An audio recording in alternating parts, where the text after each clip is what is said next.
7 வயதில் சாப்பாட்டுக்கு வழியின்றி நாடக கம்பெனியில் சேர்ந்து நடித்த எம்ஜிஆர் அந்த நிலைமை தமிழக குழந்தைகளுக்கு வரக்கூடாது என்று விரும்பினார்.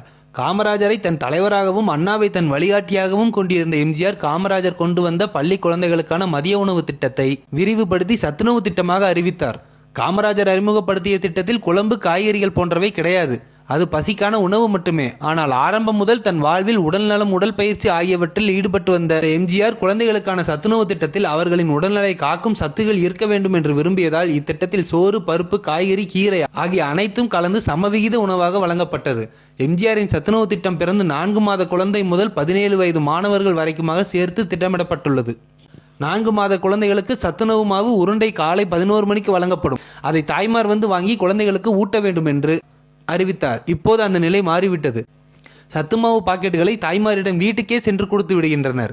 காமராஜர் அரசு பள்ளிகளுக்கு மட்டும் என தொடங்கிய திட்டம் எம்ஜிஆர் ஆட்சியில் அரசு உதவி பெறும் அனைத்து பள்ளிகளுக்கும் விரிவுபடுத்தப்பட்டுள்ளது. பள்ளி செல்லும் குழந்தைகளுக்கு காலணி, சீருடை என எம்ஜிஆர் குழந்தைகள் நலத்திட்டங்களை கொண்டு வந்தார்.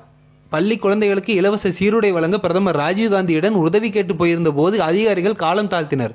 உடனே கோபப்பட்டு எம்ஜிஆர் புறப்பட்டு விட்டார். இவர்கள் கொடுக்காவிட்டால் நாம் வீட்டு ₹1 என வசூலித்து இத்திட்டத்தை கொண்டு வருவோம் என்றார். அதன் பிறகு அவரை சமாதானப்படுத்தி பிரதமரின் உதவியாளர் எம்ஜிஆரை அழைத்து நிதி உதவி செய்வதாக ஒப்புக்கொண்டார்.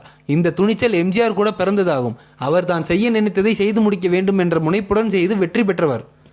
தமிழகத்தில் சத்துணவு திட்டம் கொண்டு வர வேண்டும் என்று எம்ஜிஆர் கூறிய போது அரசு அதிகாரிகள் அரசிடம் அவ்வளவு நிதி இல்லை என்றனர். உடனே எம்ஜிஆர் கோபத்துடன், உங்கள் நிதியே தேவையில்லை, என் மக்களிடம் நிதி பெற்று நான் இத்திட்டத்தை நிறைவேற்றுவேன் என்றார். உடனே சத்துணவு நிதி ஒன்றை அறிவித்தார். நல்ல உள்ளங்கள் தாராளமாக உதவின. அவரை வளர்த்துவிட்ட திரையுலகினர் முதலில் உதவ முன்வந்தனர். பின்பு தொழிலதிபர்கள் வந்தனர். பலர் தம் ஒரு நாள் சம்பளத்தை 1 மாத சம்பளத்தை கொடுத்து உதவினர். இது உலகுக்கே ஒரு முன்னோடி திட்டமாக உருவாயிற்று.